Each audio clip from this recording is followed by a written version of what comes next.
نحمدہ ونصلی ونسلم علی رسولہ الکریم اما بعد۔ دنیا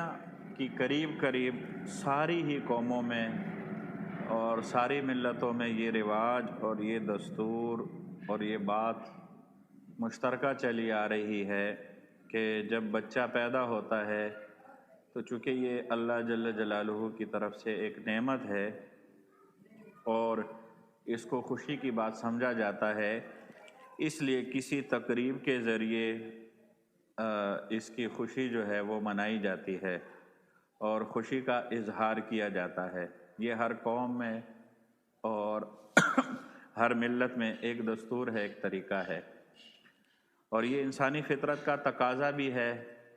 اور اس میں ایک بڑی مصلحت بھی ہے۔ وہ مصلحت یہ ہے کہ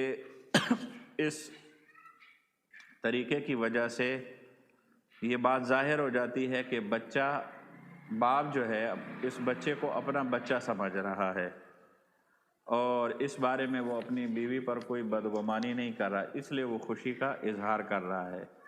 اور اسی وجہ سے اس سے بہت سارے فتنوں کے دروازے بھی کیا ہو جاتے ہیں، بند ہو جاتے ہیں۔ عربوں کے لیے جو زمانے جاہلیت تھا اس میں بھی عقیقہ کا رواج تھا، وہ بھی یعنی بچہ کے پیدا ہونے پر کوئی جانور وغیرہ ذبح کرتے تھے۔ ان کا بھی دستور یہ تھا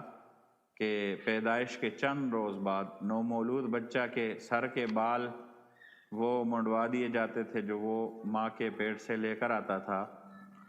وہ صاف کرانے کے بعد اس دن میں کی خوشی میں کسی جانور کو بھی ذبح کیا جاتا، جو ملت ابراہیمی کی نشانیوں میں سے ہے۔ رسول اللہ صلی اللہ علیہ وسلم نے اصولی طور پر اس کو باقی رکھا اور اس کی ترغیب بھی دی بہت ساری روایات میں۔ ان میں حضرت بریدہ اور حضرت ام عائشہ کی روایت کو ہم آگے بیان کریں گے۔ حضرت بریدہ کی روایت میں آتا ہے کہ زمانے جاہلیت میں ہم لوگوں کا یہ دستور تھا کہ جب کسی کے ہاں لڑکا پیدا ہوتا تو وہ بکری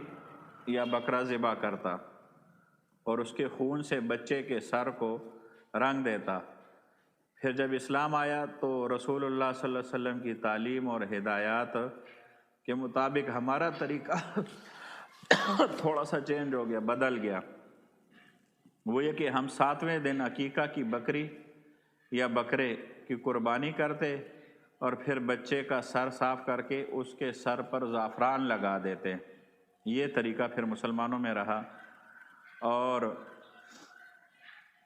بچے کا نام بھی روایات میں آتا ہے کہ اس دن رکھ دیا جاتا۔ اما عائشہ رضی اللہ تعالیٰ عنہ بھی فرماتی ہے کہ زمانے جاہلیت میں لوگوں کا یہ دستور تھا کہ جب بچے کا عقیقہ کرتے تو روئی کے پوئے میں عقیقہ کے جانور کا خون بھر لیتے، پھر جب بچے کا سر منڈوا دیتے تو وہ خون بھرا پویا اس کے سر پر رکھ دیتے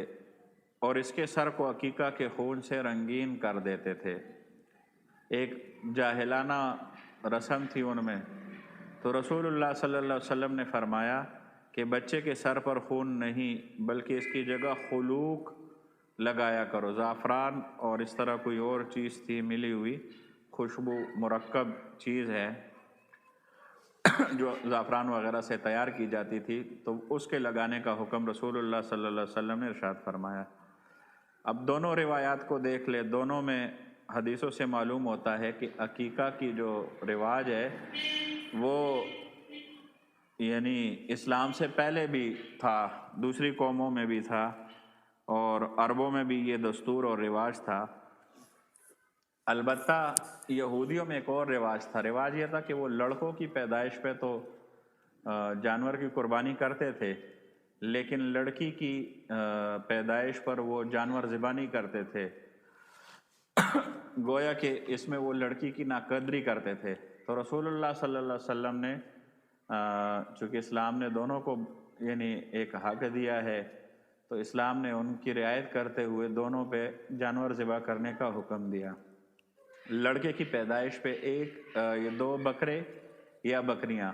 اور اسی طرح اگر لڑکی ہو تو 1 بکرا یا بکری وہ ذبح کرنی چاہیے۔ حضرت ام کرز رضی اللہ تعالی عنہا سے روایت ہے کہ میں نے رسول اللہ صلی اللہ علیہ وسلم سے سنا، آپ